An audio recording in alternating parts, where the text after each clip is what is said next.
Fala pessoal, tudo bem? Me chamo Pedro Henrique Sena, sou da turma 2CDSQ, juntamente com o Cleiton Henrique, com o Matheus Henrique, vim apresentar para vocês hoje a nossa parte da matéria de Java Advanced, mostrar nosso projeto Spring Boot, da Global Solution, do projeto NeuroTrack, tá?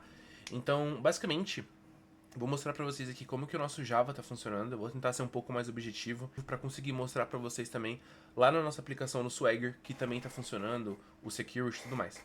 Basicamente aqui no Domain Model, entrando aqui na nossa classe UserSys, né, nós fizemos um mapeamento com o JPA, implementamos alguns métodos do UserDetails que a gente vai utilizar lá para o Spring Security. Fizemos algumas anotações, então colocamos qual que é a coluna que ele está fazendo, qual que é a tabela que ele está criando lá no banco de dados. No caso Java ele não cria, né? Ele basicamente consegue enxergar as tabelas sendo no banco de dados e ele só alimenta essas tabelas. A gente não colocou essa configuração dele criar, toda vez que ele rodar, ele criar as tabelas. Tá? O ID aqui ele é gerado automaticamente, então nós fizemos essas anotações básicas do JPA mesmo, bem tranquilo. Aqui no Domain Model ainda, nos repositories, no UserSys Repository, nós temos alguns métodos de paginação, por exemplo, desse findAll. Qual que é a importância disso? Quando a gente utiliza o get findAll direto, ele vai trazer todos os registros que tem no banco de dados, seja de usuários ou de qualquer outra coisa. Isso não é muito performático, então a gente utiliza essa paginação para a gente colocar qual que é a página que a gente quer e qual que é a quantidade de registros que a gente quer que ele traga na nossa aplicação. Beleza? Então a gente vai ver lá mais pra frente, lá no controller, que a gente implementou esse método lá e que lá no Swagger a gente consegue fazer um get com isso e eu vou mostrar pra vocês também que a gente coloca o número de páginas, o número de requisições e ele traz pra gente certinho, beleza? E esse optional aqui de Find User by Email, ele é utilizado lá no Security pra gente procurar um usuário a partir do e-mail dele, tá? Os outros aqui, Limits Repository e Role Repository, estão vazios, eles só foram usados mesmo ali porque a gente precisava dos IDs deles para fazer a requisição do usuário, então a gente teve que criar esse repository. O Java, nessa aplicação aqui da Global Solution, ele não está sendo utilizado mais como uma parte ali de regra de negócio, ele está sendo utilizado mais como a parte administradora, que faz basicamente ali essa verificação, autenticação de usuários. Tá, a regra de negócio está responsável pelo C# e nós vamos utilizar também a linguagem Python, mesmo que não esteja na nossa grade, para fazer análise de dados para a gente atingir o objetivo do nosso projeto. Lembrando que lá no README vai ter também o link para o nosso pitch mostrando qual que é a nossa aplicação, qual que é a ideia dela por trás. Esse vídeo aqui ele visa ser mais técnico mesmo, para a gente falar exatamente sobre o Java. Aqui no Service a gente tem alguns métodos também aqui de CRUD, e a gente implementa esses métodos colocando alguma regra de negócio aqui, puxando todos os repositories para ele também. Opa, cliquei aqui sem querer. Tá, então a gente basicamente coloca toda a regra ali, a gente coloca algumas exceções para ver se ele existe, se não existe, tá? E basicamente é isso que a gente tem no nosso service. A gente pega do repository, a gente cria esses métodos lá no nosso service como uma interface e implementa isso numa classe, coloca a regra que a gente quer colocar. Aqui no presentation a gente tem o DTO, então Data Transfer Object. Qual que é a ideia do DTO? A ideia do DTO é que a gente não exponha diretamente a nossa entidade user. A gente vai criar uma subclasse, podemos dizer assim, e vamos colocar os atributos que a gente quer mostrar para o usuário, seja na requisição, seja na resposta, assim por diante. Então nós temos aqui as anotações com o Bean Validation, que foi um requisito também da matéria, tá? Nós colocamos aqui os métodos from entity to entity, ou seja, da entidade para a entidade, ou seja, quando a gente vai receber, a gente vai transformar isso em que, quando a gente for mandar, a gente vai mandar isso de forma de que. Então a gente tem todas as dependências, podemos dizer assim, o código que a gente colocou aqui, funcionalidades, beleza? Aqui esse request response eu vou mostrar daqui a pouquinho, porque ele vai ser uma forma ali mais do security, tá? Visando aqui no infrastructure, no config, nós temos muitas coisas do security. Vendo o tempo aqui, eu acho que não vai dar tempo de mostrar código a código, mas basicamente qual que é a ideia?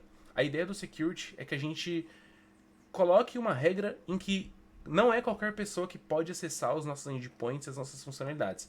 Ou seja, nós utilizamos o token JWT. O que isso quer dizer? Quer dizer que para o usuário ele conseguir utilizar as nossas requisições, ele vai precisar estar logado na nossa aplicação, e quando ele estiver logado, ele vai receber um token, e esse token, quando estiver no front, o front vai tratar diretamente, então ele não vai precisar repassar, colar esse token em algum lugar para ele ter acesso. O front ele já vai tratar isso. Mas, no que a gente vai testar aqui, vocês vão ver que eu vou tentar fazer uma requisição sem estar logado, sem esse token, e ele vai dar 403. Ele vai falar que eu não posso fazer aquela requisição. E quando eu colar o token, ele vai permitir. Por quê? Porque eu fiquei logado na base de dados lá. Fiquei logado na base de dados não, no caso. Eu fiquei logado na aplicação. Então ele vai permitir, porque ele entendeu que aquele token existe. Então a gente tem aqui filtro para saber se esse token existe, se esse token é válido, para expirar esse token depois de quantos dias, semanas e alguma coisa do tipo. Nós temos configurações de cores também para não dar erro lá no nosso front-end. Basicamente isso aqui, ó, validar o token, gerar um token, por exemplo, e assim por diante. E aqui no request, no response que eu tinha falado antes ali no DTO, ele basicamente está falando, olha, quando você for fazer a requisição para fazer o login, você vai me passar o e-mail e você vai me passar a senha. Quando você for fazer o registro, ou seja, quando você for cadastrar, você vai passar o nome, e-mail, senha e assim por diante. E aqui no outro, basicamente, é a resposta que você vai receber. Quando você fizer o login, você vai receber o token. Então esse token você vai poder ter lá. E aqui, quando você fizer o registro, você vai receber o quê? O nome e o e-mail que você logou. Então, basicamente, de código, é isso que a gente tem. Eu não mostrei exatamente todos os detalhes, porque a gente só tem 10 minutos. E eu quero mostrar a aplicação funcionando também, tá? Mas, basicamente, essa é a ideia. Então, nós utilizamos o JPA, utilizamos o Swagger, nós utilizamos o Security, o Spring Web, e assim por diante, beleza? E aqui, agora, eu vou mostrar para vocês que a nossa aplicação está funcionando já na nuvem. Era um requisito deployar essa aplicação em alguma ferramenta. Então, nós deployamos ela na nossa máquina virtual da OCI, já fazendo essa integração ali já com a matéria de DevOps. Já que a gente ia precisar fazer essa integração lá na matéria de DevOps mesmo, nós já juntamos ali, né, o útil ao agradável e já deu tudo certo aqui. Então vocês podem ver que eu não estou rodando a aplicação em lugar nenhum, não tenho nenhum terminal aberto, tá vendo? Ela já está realmente com o IP. É óbvio que ela está com esse IP um pouco feio ali porque a gente não comprou o domínio. Pro challenge a gente planeja fazer isso. Mas para Global Solution, como é um projeto ali de 1, 2 semanas no máximo, a gente não vai comprar esse domínio, então ele vai ficar com esse IP mesmo na máquina virtual. Porta 8080 e o Swagger ali, bem basicão mesmo. Beleza? Então, vamos lá. Eu vou tentar fazer aqui, ó, uma requisição do GET mesmo, sem estar logado. Você vai ver que ele vai trazer pra gente, ó, 500. Ele vai falar pra gente, opa, não deu certo. Na verdade, 500 ele deu porque eu não passei o ID. Mas quando eu passar o ID, ó, ele vai falar, olha, você não tem permissão para estar aqui. Deu for Biden, beleza? Então o que acontece? Vamos fazer o seguinte, nós temos aqui o Authentication, que é a nossa API lá que a gente criou com Security, lembra? Então a gente tem os métodos login e o método register. Vamos fazer um registro aqui no nosso banco de dados. Então eu vou colocar aqui, por exemplo, fiap, por exemplo, fiap@gmail.com, password fiap123, status ad ativo, Road ID, a gente vai colocar que é 1, por exemplo, e Limits ID também a gente vai colocar 1, beleza? Vamos dar um execute, ele vai dar 201, então ele foi criado aqui, ó, o fiap@gmail.com, por exemplo. Vamos lá dar um post, aqui agora no login, certo? Quando a gente fizer o login, vocês vão ver que ele vai retornar um token pra gente. Então vou colocar aqui no e-mail fiap@gmail.com e a senha que a gente tinha colocado, se eu não me engano, é fiap123.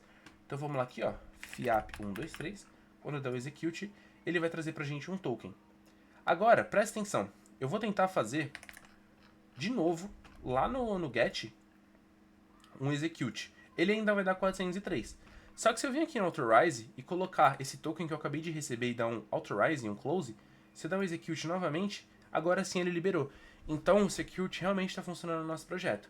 E agora eu quero mostrar para vocês também o nosso get lá com paginação que eu tinha falado, né? Então eu vou colocar aqui, por exemplo, try it out.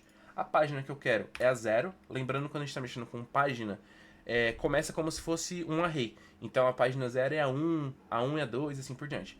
Então eu quero aqui 5 itens, ele vai trazer para mim aqui, ó, os 5 primeiros itens para mim. Beleza? E dessa forma aqui, eu espero que a gente tenha conseguido atingir os requisitos da matéria de Java Advanced.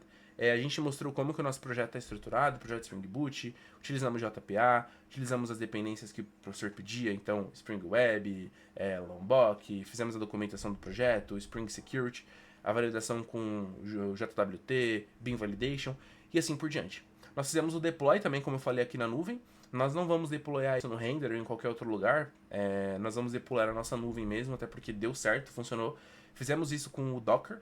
Então, pra gente, isso aí já é muito válido. E mais uma vez, eu agradeço a atenção de todos. Eu espero que tenha dado pra entender tudo que a gente explicou aqui. Qualquer dúvida é só procurar a gente. E até a próxima.